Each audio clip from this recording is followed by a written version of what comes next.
Welcome back to Sharing Parenting's online sessions. My name's Ginny. Have you remembered your pen and paper?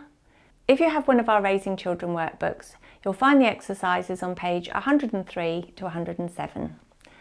Remember to press pause when you see the exercise symbol and then press play when you're ready to go again. So today we're going to look at session 9, which is all about encouragement and building self-esteem. In this session, we will explore strategies for building a high or a healthy self-esteem in children and parents. By the end of this session, you'll be able to identify 2 ways of building self-esteem in both children and parents, and identify 2 reasons why a healthy self-esteem is important. So what is a healthy self-esteem and why is it important? The Oxford Concise Dictionary's definition of self-esteem is a good opinion of oneself. So the emphasis here is on our own opinion of ourselves, so we're not having to rely on others to have a good opinion of us. A high self-esteem enables and a low self-esteem disables. This means someone with a low self-esteem may not try new things, either because they don't think they can be successful with them, or because if they do fail, they're much harder on themselves. Someone with a healthy self-esteem will take risks, as they're not so worried if it doesn't work out. For example, they might apply for a new job or try a new recipe, and if they're not successful, then they'll pick themselves up and try again. Do you remember Betty Lou Bettner and Amy Lou's crucial C's from session 4? The need to believe I belong, to connect. The need to believe I can do it, to feel capable. The need to believe I can make a difference, to count.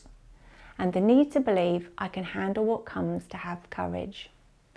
The crucial C's build self-esteem. So here's our first exercise today. Have a think about how you meet your 4 C's. When do you feel connected?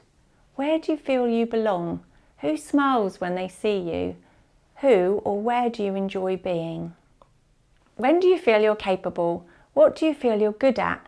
Maybe you feel proud when your cakes rise in the oven, or when you're able to help your children with their homework.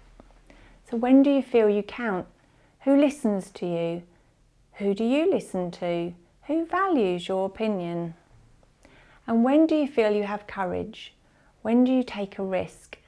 You know the time when you have butterflies in your stomach and perhaps you don't want to do something, but afterwards you feel really good. Maybe going for a job interview or taking your driving test. Press pause and play when you're ready. So you may have thought of you feel connected when somebody spends time with you, perhaps when you're at work or in a social group. Or you may feel capable when you learn something new, or you're able to teach someone else a new skill. You might feel you count when somebody tells you they love you, or you actively listens to you. Or you may feel you have courage when you achieve something, however small it may be. So how do you build the 4 C's in your children? Play and interaction helps to build the 4 C's in children and build self-esteem. For example, playing a board game such as Ludo or Frustration helps children feel connected as they're doing something together. They feel capable as it teaches them to learn new skills such as waiting and taking turns. And it helps them to feel valued and that they count when they take their turn. And it builds courage as they can learn to lose a game sometimes and keep a healthy self-esteem. So to help us understand effective ways of raising self-esteem, we look at the difference between praise and encouragement. Praise focuses on the doer and achievements and the end result. If you haven't achieved something to the end, you might not feel like you've achieved. Or you may become a people pleaser, but pleasing the wrong people. You might crave praise and only do things for praise. Or you don't believe the praise as you always get it. So encouragement is better. Encouragement focuses on the deed or the effort put in and the small areas of success along the way. So for example, someone who enjoys reading may find this easy if they get it for homework. However, they might need lots of encouragement when they're doing their maths or their art homework. Encouragement gives courage. For example, your child draws a picture. If you only praise, such as, "Oh, I love your picture," then they draw another one and you say, "That's lovely." Each time your child puts less effort in, as they're not focusing on the effort, as they know they'll get praised whatever they do. If you encourage, such as, "I love the colours you've used and the detail in the house you've drawn," or, "I can see you really taking your time to do that carefully," the next time they put in as much effort or even more, and their self-esteem has grown because they believe in their own value. So encouragement is an essential skill to help grow children's self-esteem. It shows them they're important, capable, valued and loved. Remember, children need encouragement along the way, not only at the end of a task. Now we have another exercise.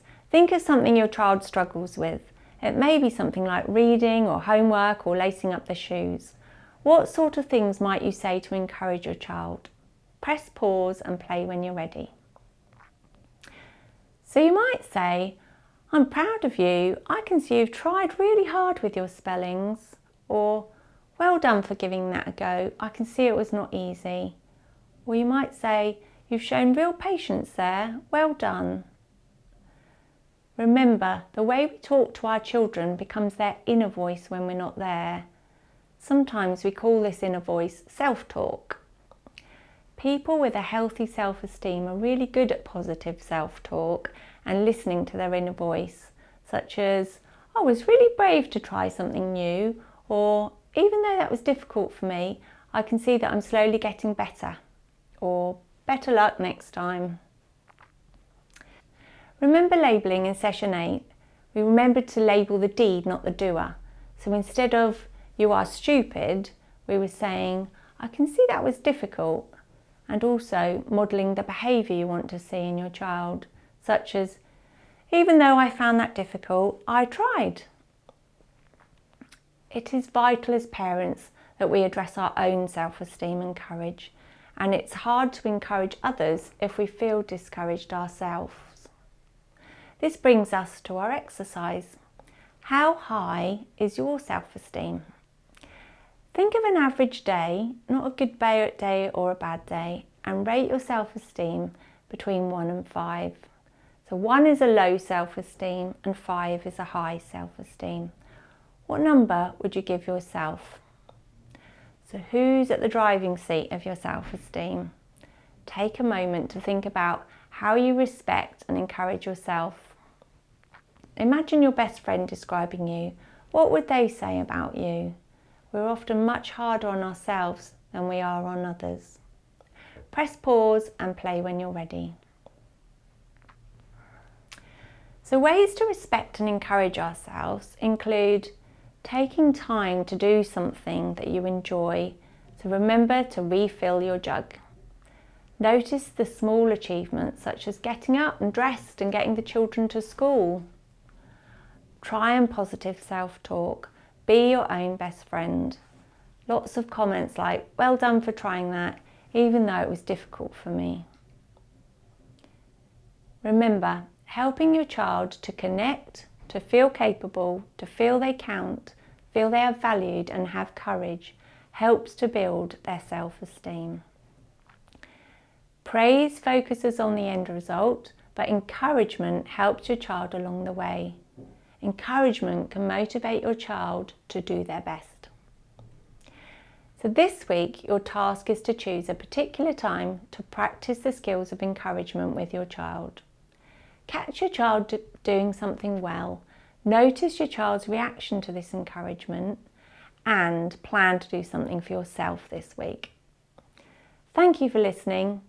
In our next session, we will review all of the Raising Children sessions and plan some next steps.